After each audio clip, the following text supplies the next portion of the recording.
Hello, everyone. Today we have a very special guest, Dr. Harry Oldmeadow. He is a very important scholar and writer in the field of perennial philosophy and traditional metaphysics. He has written many works on these subjects, some of which are Friedrich Schuon and the Perennial Philosophy, Journeys East, Traditionalism, Religion in the Light of Perennial Philosophy, and many other works. And he is currently a professor of religion and spiritual studies in La Trobe University. Doctor, thank you for agreeing to talk to me. My pleasure. Okay, so for the first question, Doctor, what got you into the field of perennial philosophy and the study of traditional metaphysics in the first place? Well, it was a long time ago now, Imam. It would have been the early 70s, so about 50 years ago when I was still a young man. And I'd been brought up in a Christian family and I never severed my ties with Christianity, but I was sort of floating about, not quite sure of what I believed or what path I should take in life and so on. And I'd had already had quite a well-developed interest in Eastern traditions, having spent 10 years of my childhood in India, where my parents were missionaries, Christian missionaries. So the sort of road to Damascus moment I remember quite clearly. I was lounging about at home. I was reading a newspaper, and it was a sort of weekend newspaper with a magazine section. And there was a review of a book called The Sword Process, edited by Jacob Needleman, a compilation of writings by the great perennialists, traditionalists, Gainon, Schuon, Kumaraswamy, Said, Nasser, and lots of others. And I'd never come across anything quite like this. It was like a thunderclap or a bolt of lightning hitting me. Particularly the writings of Gainon and Schuon. And so I immediately set about getting all of their books, insofar as that was possible, quite a big project, and set to studying them. And that eventually led to me returning to university to do a religious studies postgraduate degree and to writing a dissertation on Schuon, which eventually turned into a book. So it all goes back then, back to then, the early 1970s. And since that time, I was already a teacher at that stage and committed to a sort of vocation as a teacher, but now I found what it was that I needed to be teaching. And so I've been doing that one way or another, as best I can, for the last 50 odd years. Wonderful. Well, Doctor, you've dealt with metaphysics and perennial philosophy for many, many decades, and you are a specialist in this field. So my next set of questions are related to the nature of traditional metaphysic and like perennial philosophy. So what is this metaphysics, and how can we distinguish it from other forms of metaphysic that is taught in universities Yes, nowadays, or the metaphysic of Aristotle, for example, the first yes, yeah, philosophy, and Kant and yeah. Hegel and people like that? Yes, yes, yes. Well, that's a very good question. You've made a very useful and important distinction there. First of all, metaphysics in the sort of academic philosophical environment really means very little now. It means the study of difficult questions that we can't readily find the answers to, and it's applied to all sorts of things. And people use the term in a very slapdash kind of way. That is to be distinguished quite sharply from what Schuon, Gainon and company mean by metaphysics.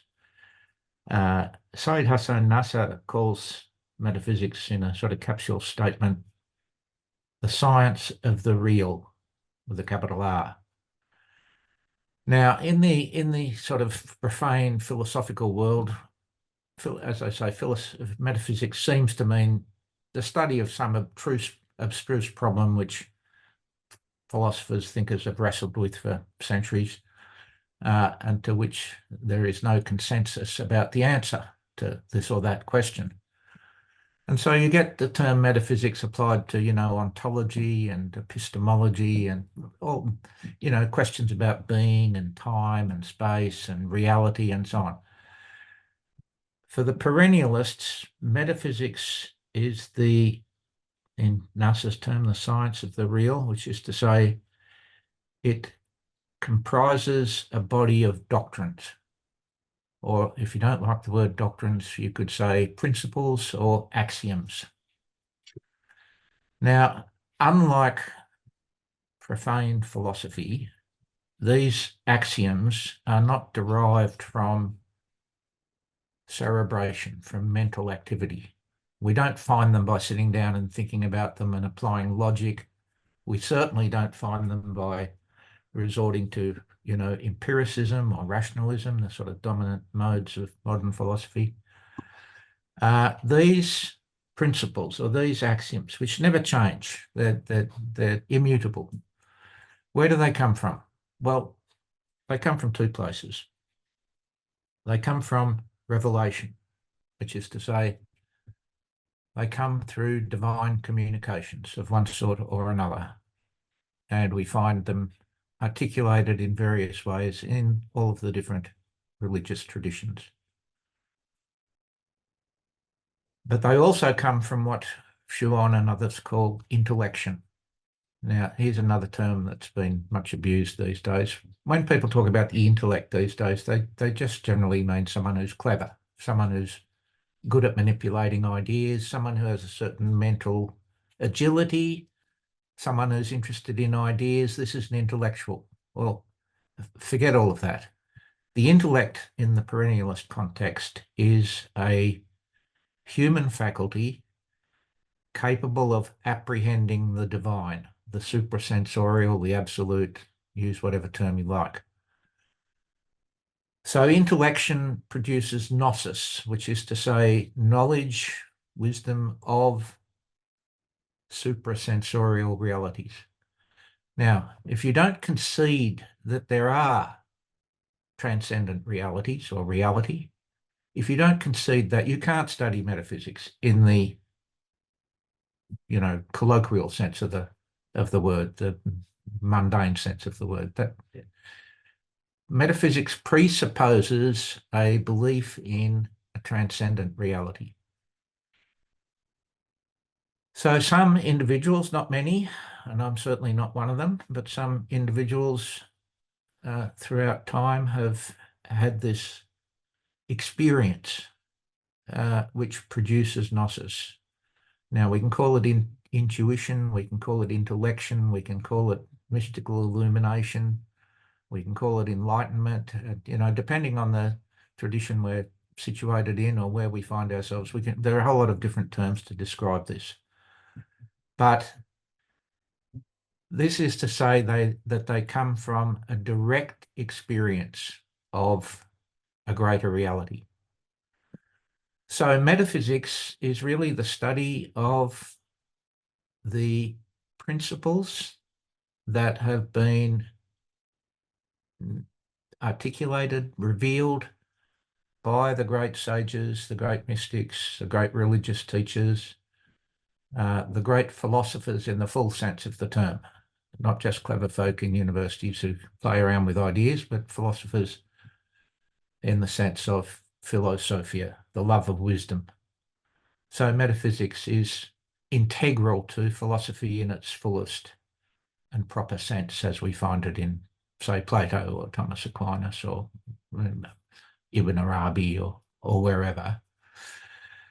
So what all of this suggests, this answer is getting too long and I'll stop in a minute, but what all of this suggests is that metaphysics can only really be understood and can only really be pursued within a religious framework.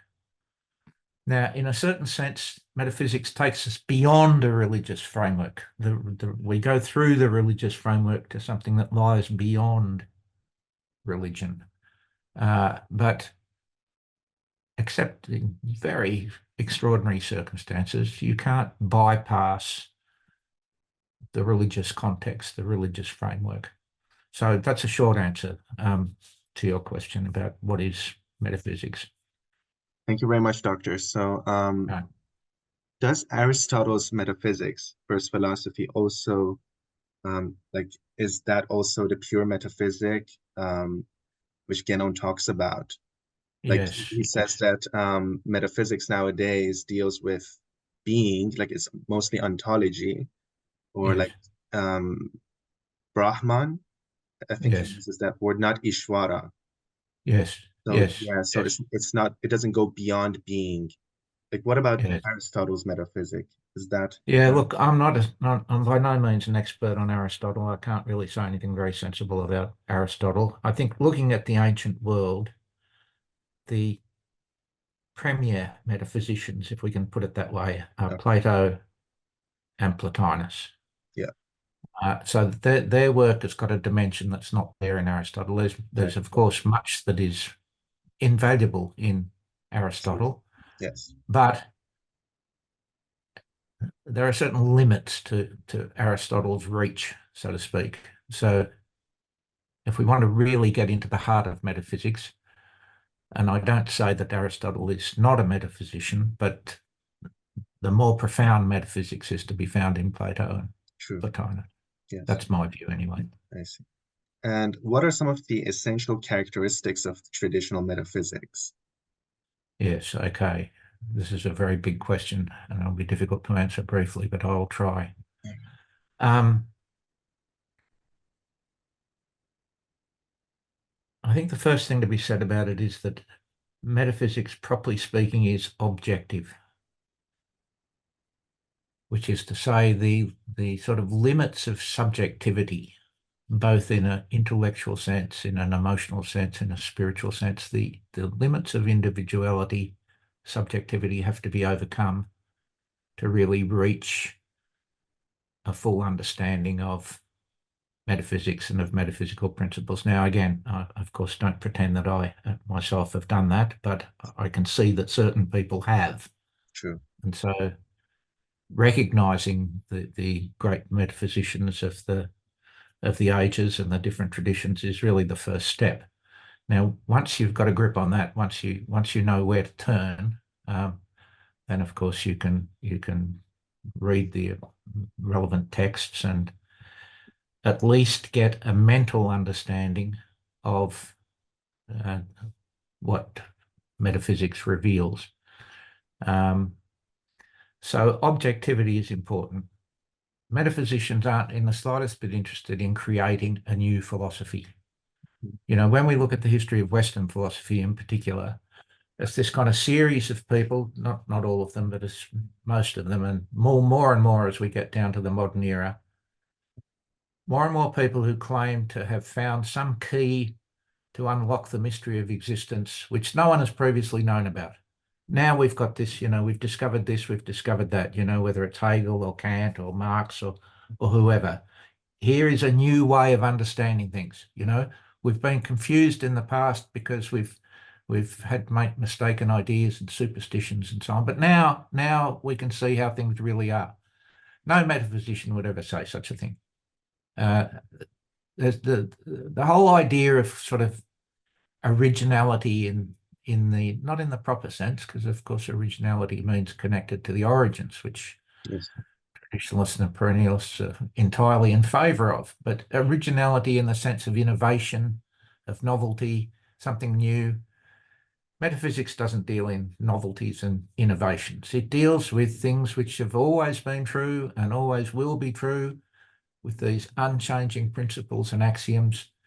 And so you'll know from your reading of Guénon and Kumaraswamy and Sean and these people, they're not proposing a new system. Perennialism is not a new system. It's the wisdom that has always been there. That's why it's called the perennial wisdom. That's always been there. So we've got to get away from the modern kind of obsession with novelty and innovation and finding a new way of understanding things.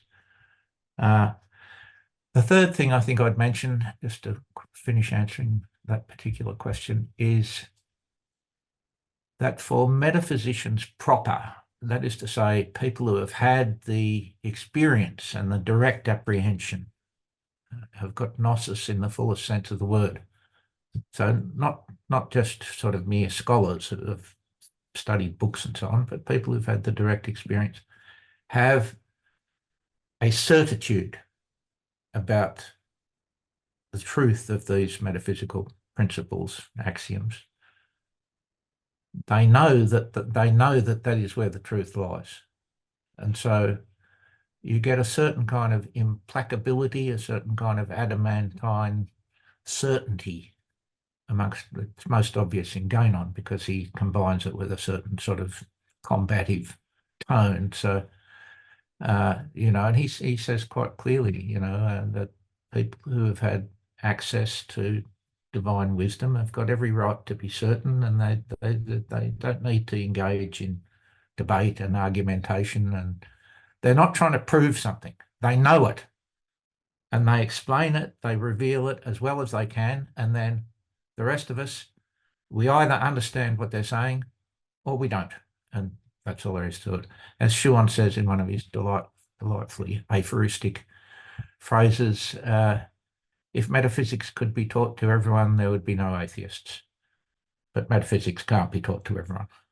So that's another aspect, I suppose, and this is where some critics have come in with rather a heavy hand, revealing their own modernistic prejudices. They say the perennialists are elitists. Well, in a certain sense, they are elitists, not in the sort of ideological, political, social sense, but in the sense that they believe that there are certain people who have access to this wisdom, and it's in the nature of things that this is not for everyone, although everyone can get something of it, but not in its full plenitude. So the number of genuine metaphysicians in the fullest sense of the word, it's a small number. They're not here, there, and everywhere. They're hard to find. So when you do find one, make the most of it. Perfect, Doctor. And you mentioned, of course, the three names of Ananda Swami, René Guénon, and Friedrich Schuon were Yeah, major metaphysicians of the last yeah, 100 years or so. yes, You've written a lot about these figures in various books. How would you compare and contrast these three seminal figures, like yes, their yes, characteristics, the way they write, and yes, you've yes, talked about Schuon in that like yes, particular video, but what about Swami and Guénon? How would you yes, distinguish? yes, yes. Okay. Well, Guénon is important and unique in the sense that he is the first in modern times. He is the first to articulate a vision of everything, the world, time, history, everything, in a metaphysical framework, in a metaphysical context, working from metaphysical principles. So Guénon is primarily and almost exclusively a metaphysician. What is he concerned with? He's concerned with expounding age-old truths, verities, which the modern world has forgotten. And it's not only forgotten, if it hasn't forgotten them all, it's rejected them. It's generally speaking, the attitude of the kind of modern zeitgeist is hostile to the metaphysical understanding. So Guénon has this very particular role, which is to kind of wake the world up, to wake people up to what's been lost, to reaffirm traditional wisdom, and to denounce the, the sort of all of the developments that issue out of the spread of modernity as a kind of ideology, as a kind of worldview. So Guénon is very implacable. He's very combative. He's always relating things back to metaphysical principles. Now, Kumaraswamy, his approach is rather different because if we can say that Guénon is primarily a metaphysician, that is not to say that he is necessarily a scholar. Now, of course, he was very erudite. He knew a lot of things. He'd read a lot of books. He was familiar with all sorts of phenomena, but he's not a scholar, not primarily a scholar. Coomaraswamy is primarily and in the first place a scholar, and he is a great scholar. Um, and he is an art historian. So Guénon's interested in symbols, but in a rather abstract kind of way. He's interested in sort of universal symbols, and his approach to symbols is almost like mathematical. He's not particularly sensitive to beauty, Guénon, unlike Coomaraswamy. So for Coomaraswamy, sacred art is the royal road, so to speak, to wisdom, to metaphysical understanding, and so on. So Coomaraswamy's heroic labour is to examine and analyse and explicate sacred art from all the different traditions, but particularly, of course, from the East, because at the time Coomaraswamy's writing, the ignorance about Hindu art, Buddhist art, Taoist art, or whatever is staggering, the ignorance in the West. If you go back and read some of the stuff that's written about, Buddha figures or something in the late 19th century, early 20th century, it's astonishingly ignorant. So Coomaraswamy is fighting a kind of valiant battle against this sort of lack of understanding of sacred art in general, but particularly of Eastern art, Eastern sacred art. So what we get in Coomaraswamy, two things, lots of things, but two things to mention, two things which we don't find in very much, at least, in Guénon. One is an aesthetic kind of sense. Now, not aesthetic in the modern sense of just something pleasing to the senses. I mean, what do people mean when they start talking about, you read art catalogues or hear art history boffins on the TV? What do they mean? They mean something that pleases us. We look at it or we hear it, and it gives us pleasure of some sort. No, aesthetic in a deeper sense, meaning the link between beauty, whether it's in a painting or in a piece of music or in the natural landscape or in a person's face or whatever. Beauty has a kind of divine quality. It's a sort of reverberation of things of a higher order.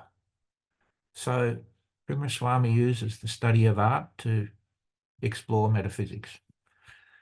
Now, Schuon, in my opinion, and not everyone agrees with me, amongst perennialist people, there's differences of opinion, but in my view, Schuon is the kind of capstone of the whole perennialist movement, because he combines Guénon's qualities with Coomaraswamy's qualities. And he not only does that, but his specialty, his distinctive field is the exploration of what he calls the religio perennis, which is to say the ways in which the Sophia perennis finds expression in the religious traditions.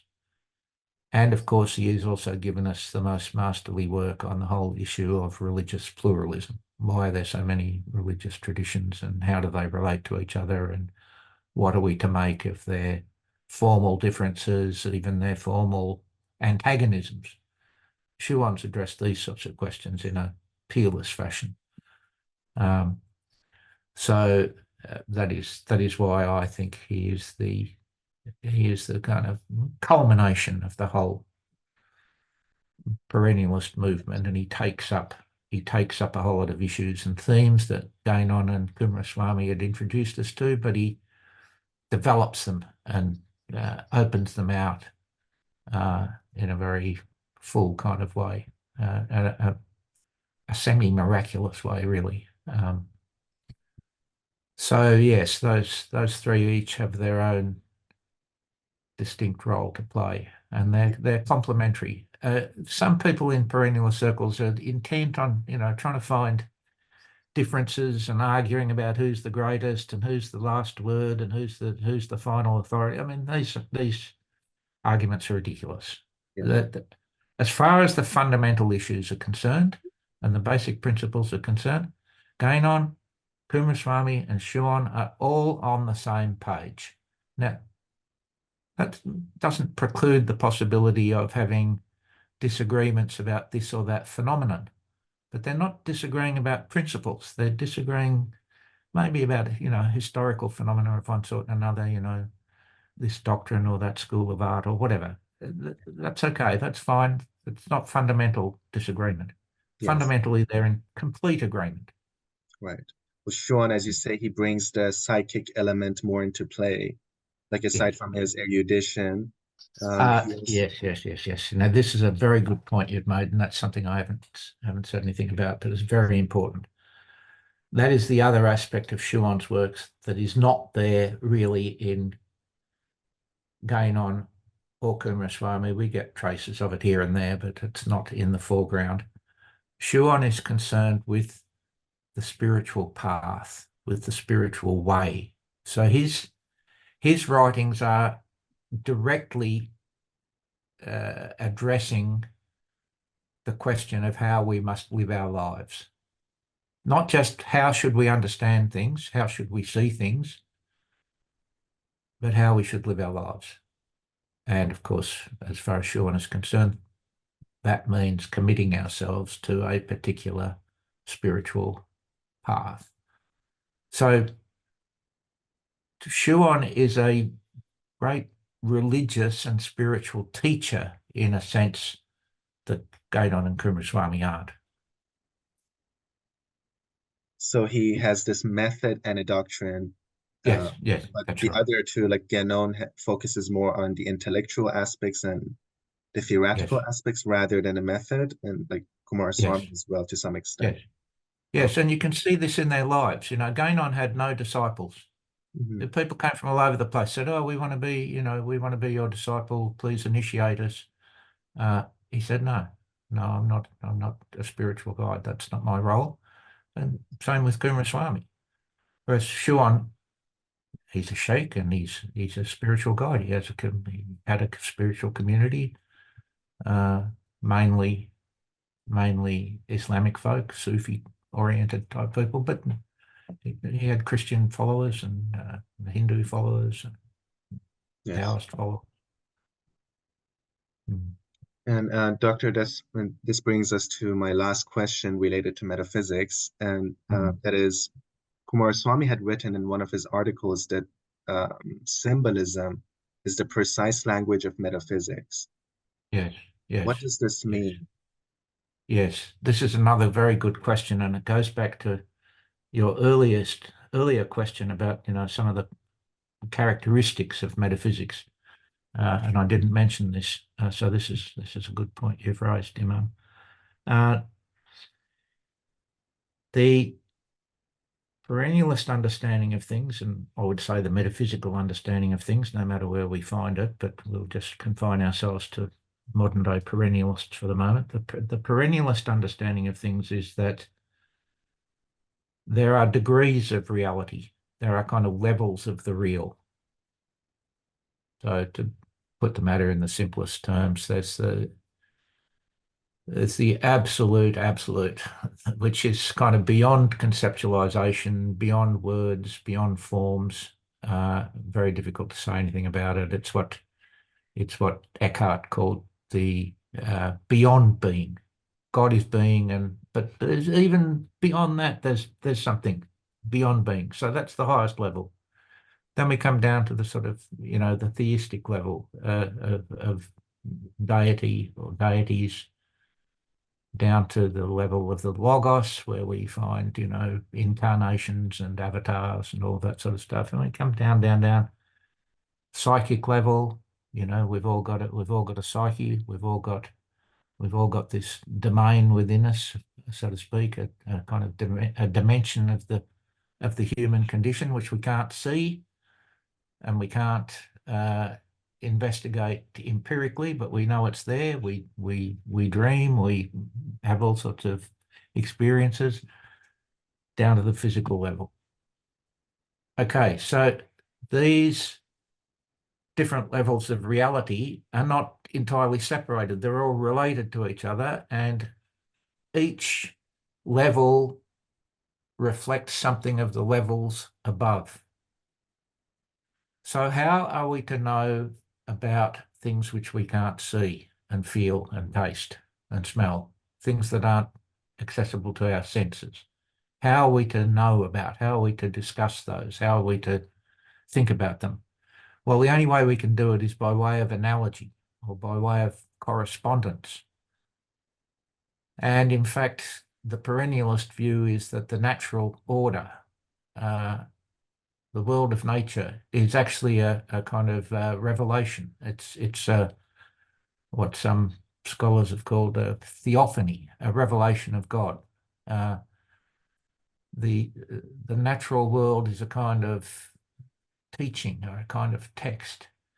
And so the natural world is full of symbols. The natural world is in fact a kind of vast, beautiful, profound ensemble of symbols. Now, what is a symbol? Well, a symbol, there's two understandings of symbol, as with almost everything. There's a sort of modern understanding and there's a traditional understanding. The modern understanding is a symbol is just something that stands for something else. So the Australian flag is a symbol of Australia, right? Or a kangaroo is a symbol of Australia. That's not really a symbol, it's a sign. It's just an arbitrary convention that people have agreed on. Oh, yes, this arrangement on a bit of cloth, the flag, we recognise that, we know what it stands for. It's just a sign. A symbol is something which participates in a higher reality on a lower reality. So let's just choose a very simple example. We can properly say that the sun is a symbol of God.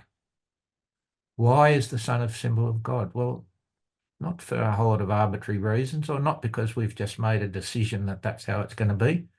It's natural. It's a natural symbol. The sun is all powerful. We couldn't live without it. We couldn't see without it. Our existence depends on it completely. Everything depends on the sun. Without the sun, there is nothing.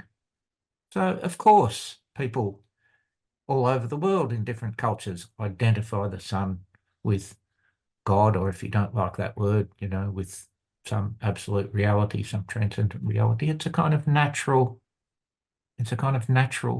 symbolism.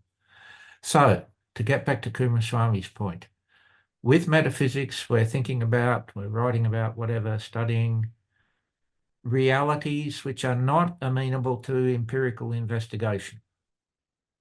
And they cannot be understood by rational means. Now, this doesn't mean that we have to be irrational and throw reason out the window. It just means that reason is a tool which we can use in certain circumstances. But like all tools, it's a very good servant, but a very poor master. So if we allow reason to tyrannize us, then we won't be able to understand traditional symbolism at all, because it works in a quite different way. So to understand suprasensorial realities, we need the help of things that we do understand. The flowers, the sun, the rain, the rivers, the mountains, whatever. These things help us to. Another symbol of God, which is deployed in all sorts of places, is the great mountain. Again, the mountain is pointing upwards. It's pointing to something higher than ourselves, something beyond ourselves. So it's a perfect symbol of transcendence, or of God, if you like. So metaphysicians constantly deploy symbols, metaphors, similes. So there's an intimate relationship between metaphysics and poetry, which is not often commented on, but you can see from what I'm saying that there's a certain affinity between poetry and metaphysics. And of course, a lot of metaphysics has been expressed in poetic language, in poetic terms, and Sabrumi say. So yes, I think Kumaraswamy is perfectly correct in saying that. And the other thing that he says somewhere is that myth is the closest we can get to absolute truth. It is the penultimate truth, and myth works in that kind of way. It works in the way of poetry. It works in the way of symbolism. So myth embodies and communicates metaphysical truths, and it does so through stories and through symbols. Yes. Not through rational argument. True. Mm.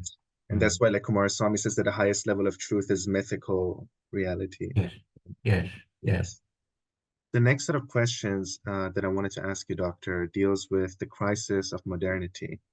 Yeah. And well, the traditionalists have written extensively about this subject. They have criticized the modern world, its intellectual deviations, and so forth. So can you elaborate on this further, on modernism and the rise of scientism and psychologism, Yes. those Yes. aspects of the modern world? Yes. Yes. Okay. Before I talk about those particular things, there's an important point to be made, which I'm sure you understand, but perhaps some of our listeners won't. And that is to do with the nature of time. Now, the modern understanding of time is linear and generally progressive. That is to say that most modern people, certainly most modern intellectuals, take the view when they're looking at human history that it's a kind of rise, it's a kind of ascent. There was a very popular TV program, I don't know, 20 years ago called The Ascent of Man, The Ascent of Man. So you've got this kind of picture, and of course, it's usually in a sort of Darwinian framework. You've got this kind of picture of, Neanderthal man, this kind of half human, half ape kind of creature who's kind of grunting and,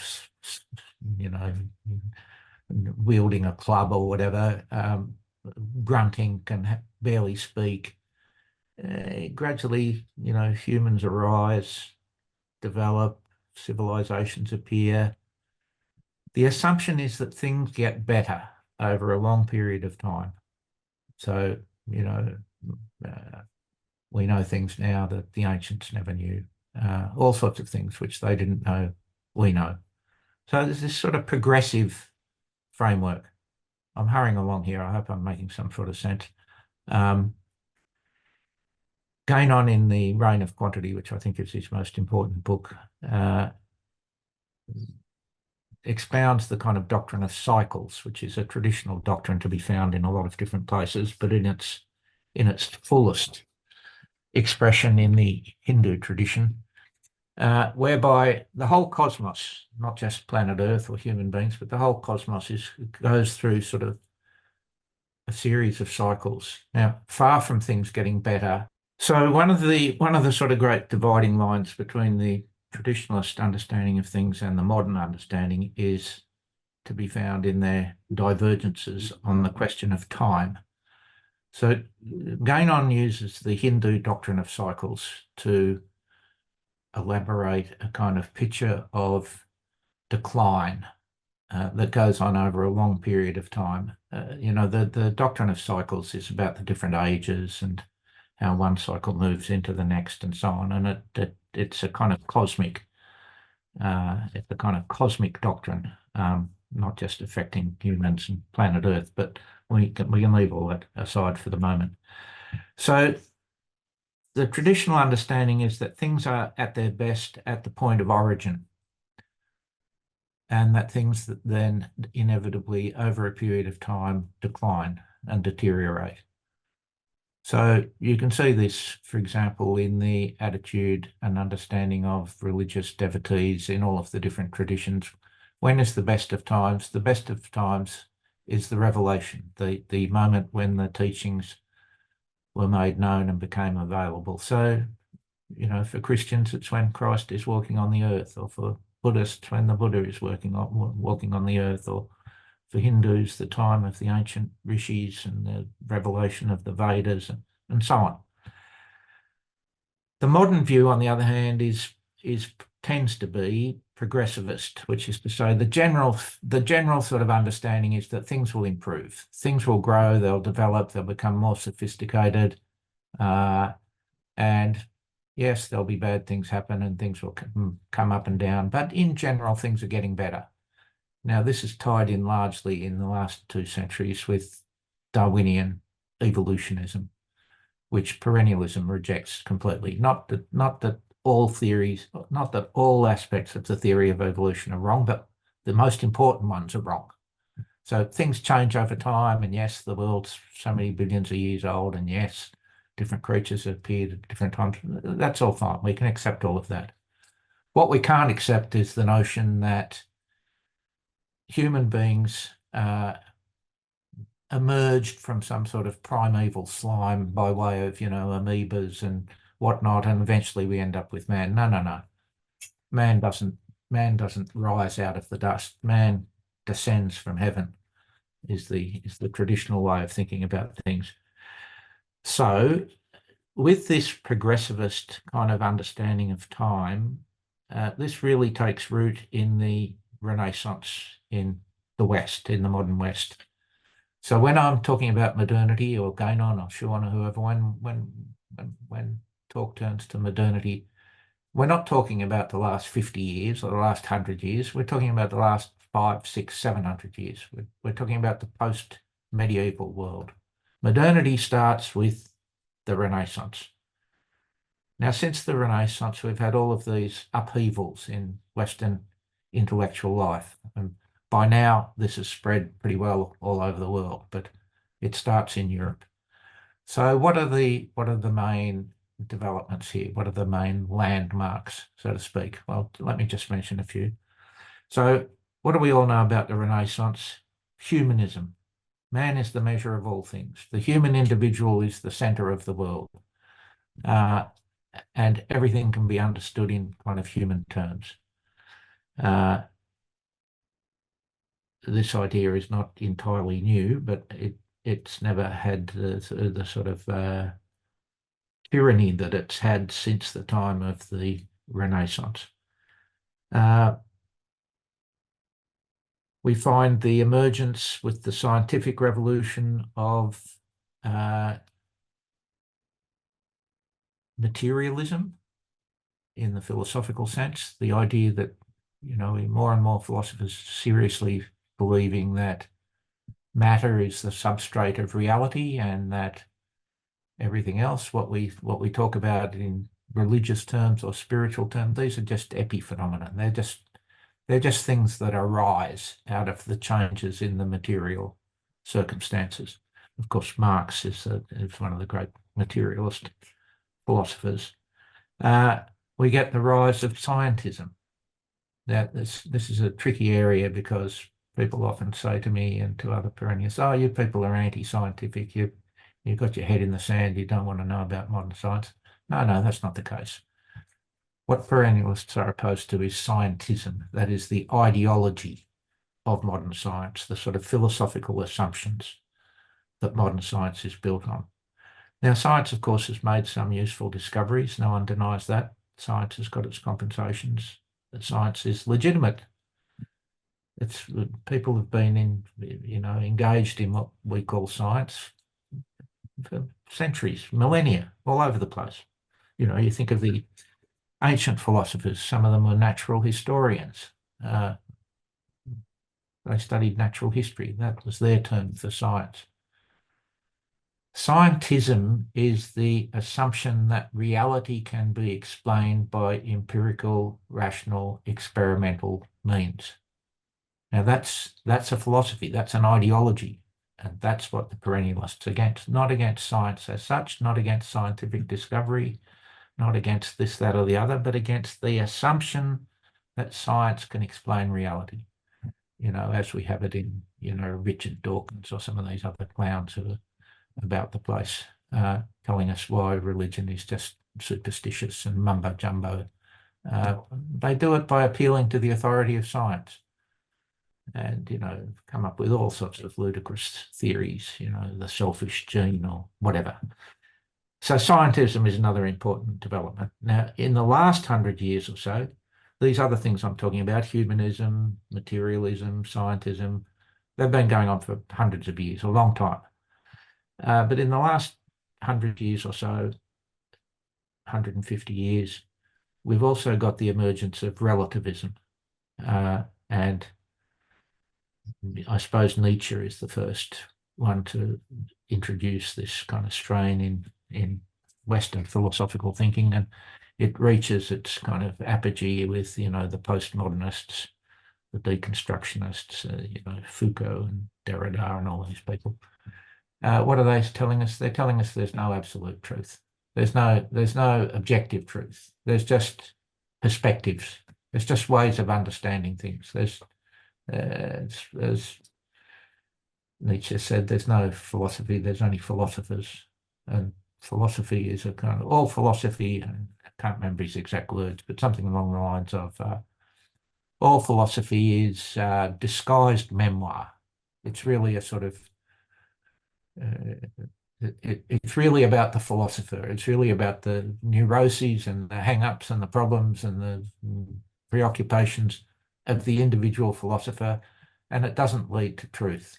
So the whole idea of truth is now suspect. It's not accepted as a thing, the objective truth, the absolute truth. So as soon as, perennialists like Schuon or whatever start talking about things in those terms, modern philosophers just switch off. They say, this chap hasn't read his Derrida. He doesn't know, he's talking about absolute truths, objective truths. So all of these things contribute to a way of understanding everything, a way of understanding time, a way of understanding history, a way of understanding what a human being is, a way of understanding what the natural world is. All of these things are affected. And from the perennialist point of view, generally speaking, they're affected for the worse, which is to say, these things aren't leading to deeper knowledge, greater wisdom. They're leading to an impoverishment, a diminishment. There are all sorts of things which we used to understand, which we don't understand anymore. And people say, oh, well, what about computers? And what about modern medicine? And, what about communications and all these things? Now, of course, no one is saying that everything about the traditional worlds is good and nothing is bad. And no one is saying everything about the modern world is bad and there is nothing good. As Schuon says, all societies are full of imperfections. All societies are a mix of good and evil. All societies, there's a sort of play of good and bad, and there are always compensations. So, contrary to what Mark Sedgwick says in the title of his book, Traditionalism Against the Modern World, perennialists are not against the modern world. What they're against is a kind of web of ideas, a kind of net of ideas, assumptions, values, which go to make up what we can call modernism. Modernism as a kind of worldview. That's the problem. So Gainon and Kumaraswamy and Schuon are intent on showing how much modern thought, especially what we call philosophy, is actually, from this point of view, is actually a negation.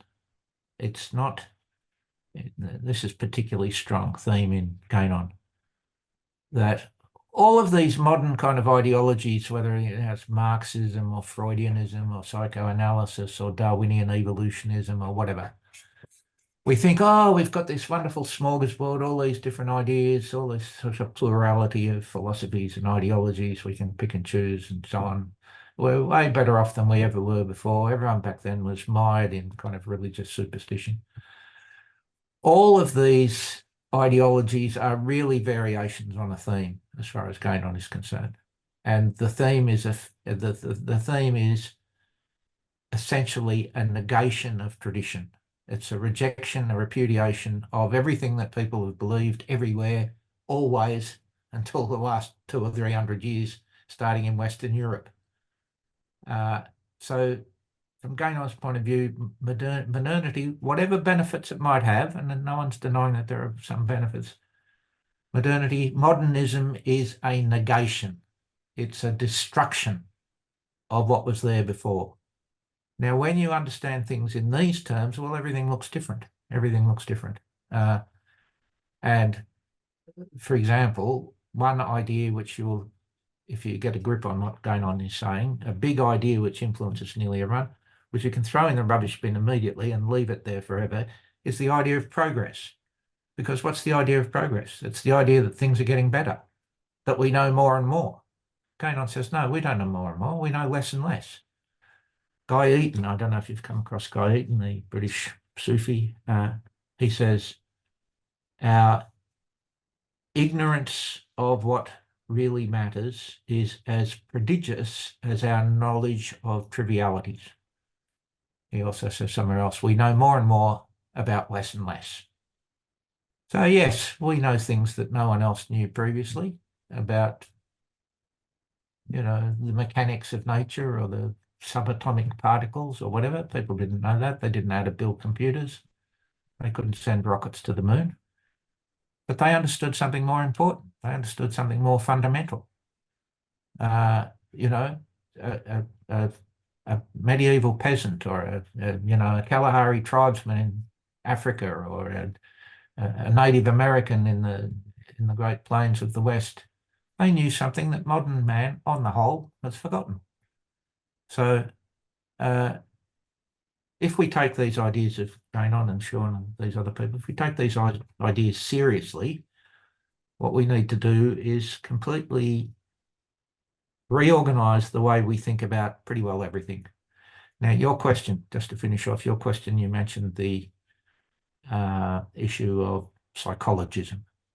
Now, this is quite important because what psychologism represents is a kind of appropriation, a kind of annexation of spirituality. And this is a very complicated and very tricky area, but it's worth saying one or two things about it. So what is psychologism? Psychologism, we're talking, obviously, the first great theorist of all of this is Freud, but there's been any number since, and it's become a kind of tidal wave that's kind of washed over modern society, where people are aware of their psychology, of their psyche. They're aware of their psyche, but they're not aware of their spirit. They're not aware of their pneuma. They're not aware of something that's higher. They're not aware of something supra-personal.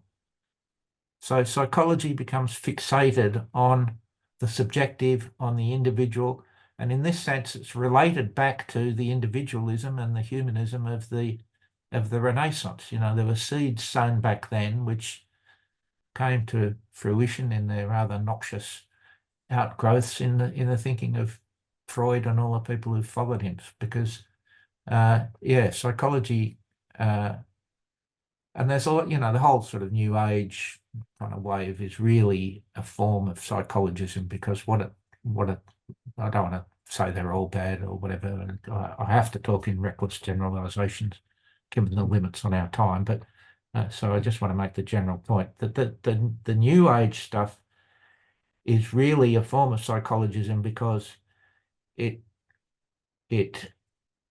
drags the spiritual life into a kind of psychological domain and ignores everything that doesn't kind of fit in that framework. So it becomes a matter of, developing a sort of warm inner glow, or whatever the desired aim is, not really of what we'd call enlightenment or realization or salvation or any of those sort of religious terms that are used in the different traditions. So psychologism is it's another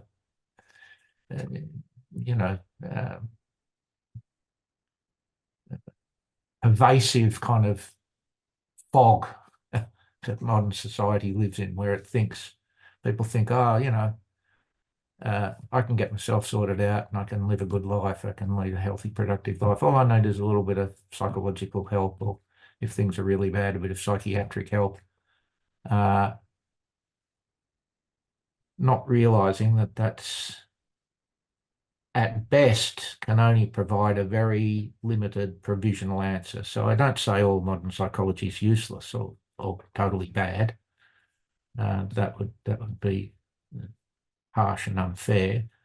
Uh, but it's the spiritual life that we're concerned with in the end, and that goes beyond, you know, uh, the individual and goes beyond uh, sort of psychological health of this or that individual.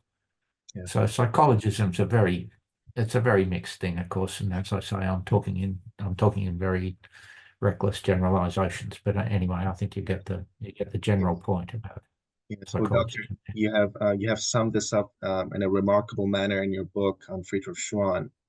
That 19th century materialism, it sort of like closed the mind of man to what is Yes, yeah, above it, and yes, modern psychology opened it to what is beneath it, yes, which is, I yes, think, a very yes, good way to put it. yes, Yes, yes, yes. I think that came from Gainon originally. That okay, phrase. yes. Yeah, yeah, Okay, so to sum up the major things that you said in the last few minutes, you talked about the fact that time is um, qualitative and it goes yes, in cycles, so it's not yes, merely quantitative. yes, And also metaphysics and science, they're not opposed to each other, but basically they deal with separate and yes, distinct realms. And yes, one can be a scientist and also a metaphysician at the same time, yes, such as like Ananda Kumara Swami or like Ibn Sina and like other yes, great traditionalists. yes, yes.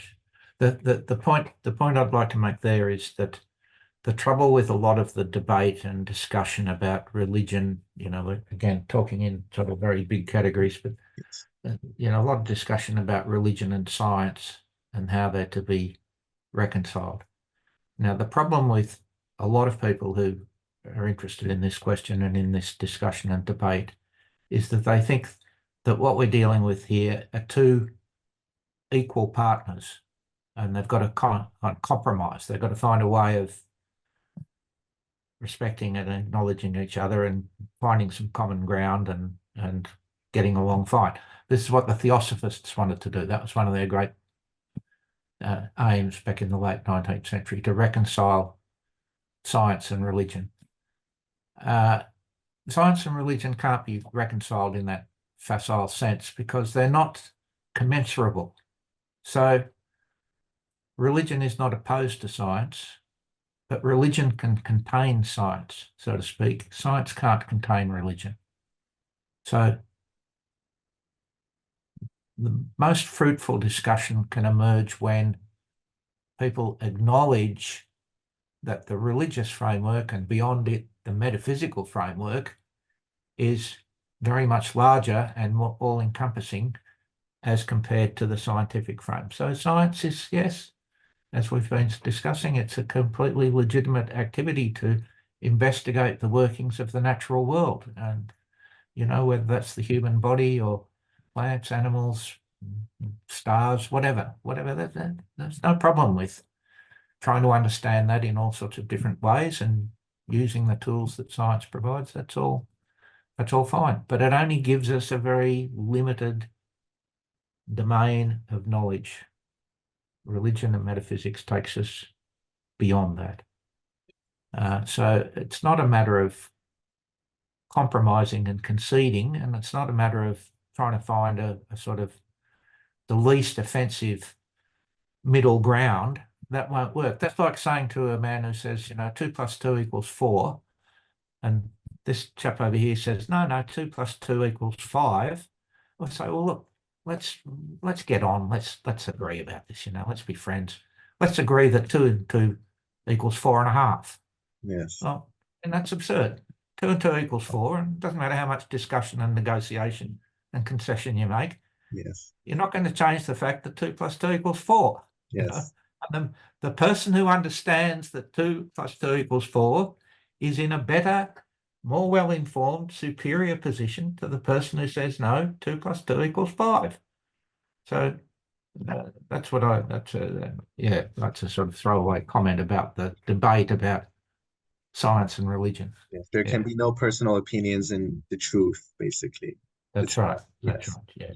Perfect. And Doctor, my final question is, what is your advice to people who are seeking the truth, but Mm. they have have deviated from the path, Yes. and they're trying to find a way to know the truth? Yes. Yes. What is your advice, and what are some of the books that you suggest people to read in like metaphysics, Yes. philosophy Okay. in general? We'll start with the books. I might have a few other things to say if we've got time, but let's Yes, start with the definitely. No, books. we have time. So let's think of two different groups of people. So first of all, let's think about people who've heard about perennialism, traditionalism. They've got some inkling of it. They've got some interest in religion, but they're lost and they're confused. They know they want something, but they're not quite sure what. So these people are not very sophisticated in terms of their learning and their thinking and so on. So they need something comparatively simple to start with. So I wouldn't be giving them Gainon to start with, or Kumaraswamy, or even most of Schuon. I wouldn't give such people. The books I used to always recommend when I was teaching all of this stuff was, I don't know if you know those books. One's by Lord Northbourne called Religion in the Modern World. Very straightforward, very lucid, starts at the bottom, so to speak. Very good explanation of a lot of the key ideas in perennialism. So Religion in the Modern World by Lord Northbourne is a wonderful place to start. Another book is by Martin Lings called Ancient Beliefs and Modern Superstitions.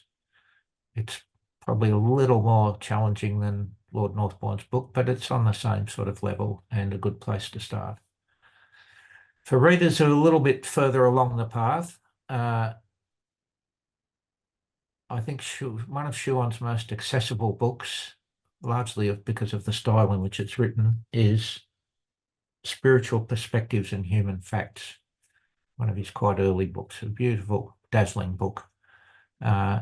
No serious-minded reader can read that without all sorts of benefit.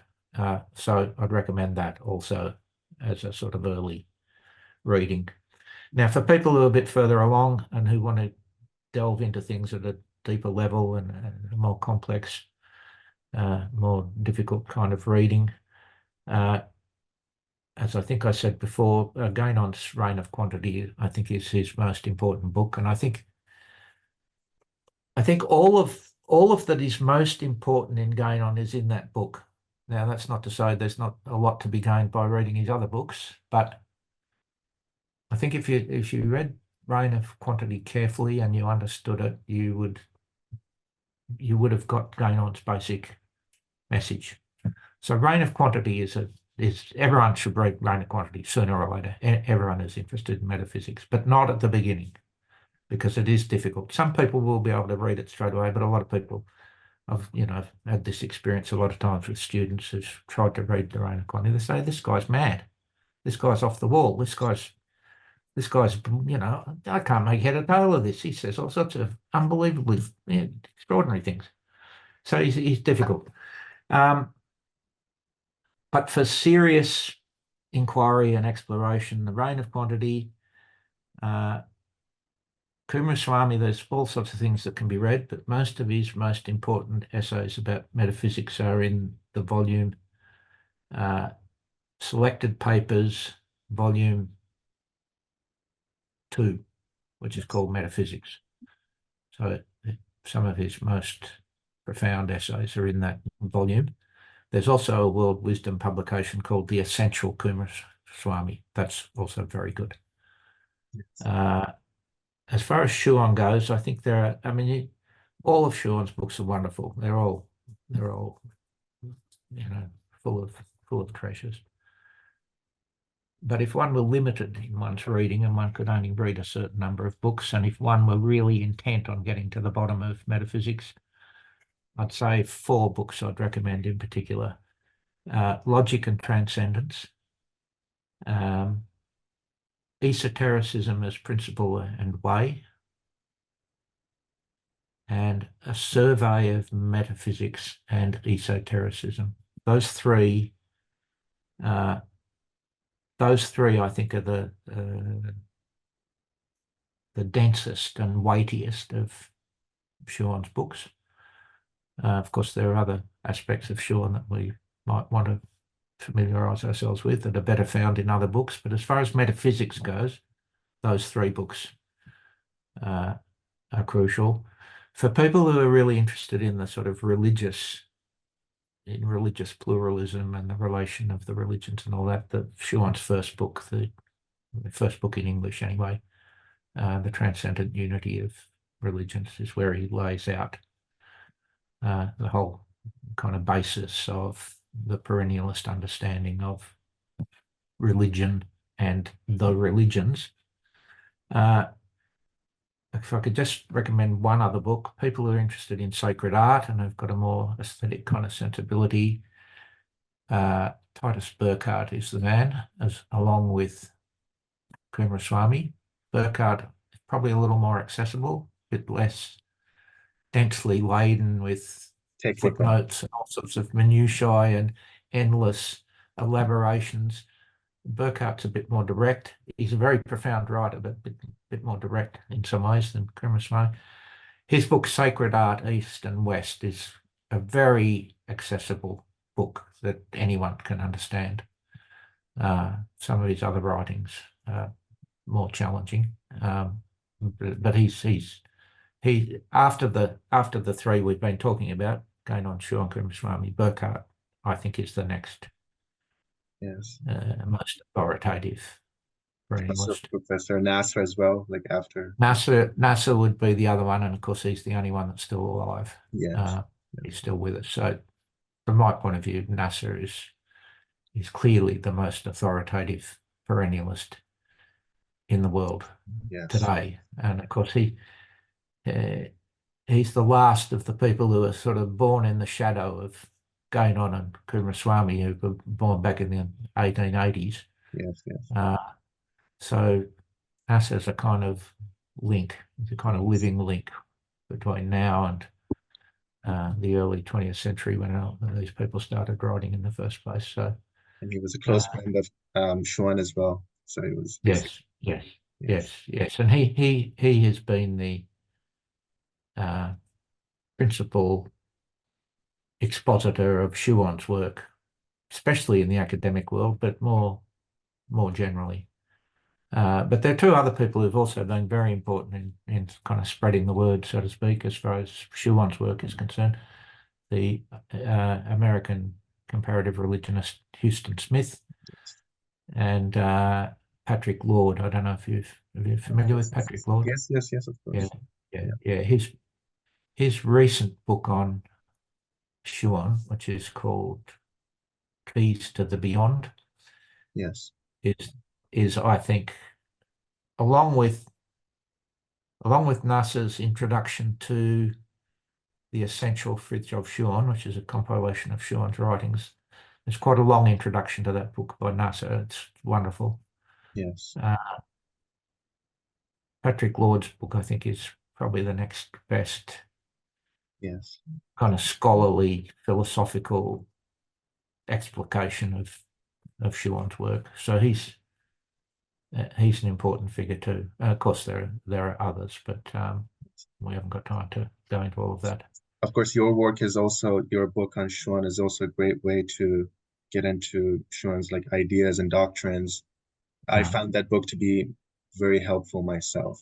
well, So, good. I'm glad to hear yes. that. That was really what I wanted to do with it because I wanted to write a book that any intelligent, serious-minded person could go to get a kind of overview of Schuon's work. That's what I was trying to do in that book. So yeah, I'm glad it was helpful to you.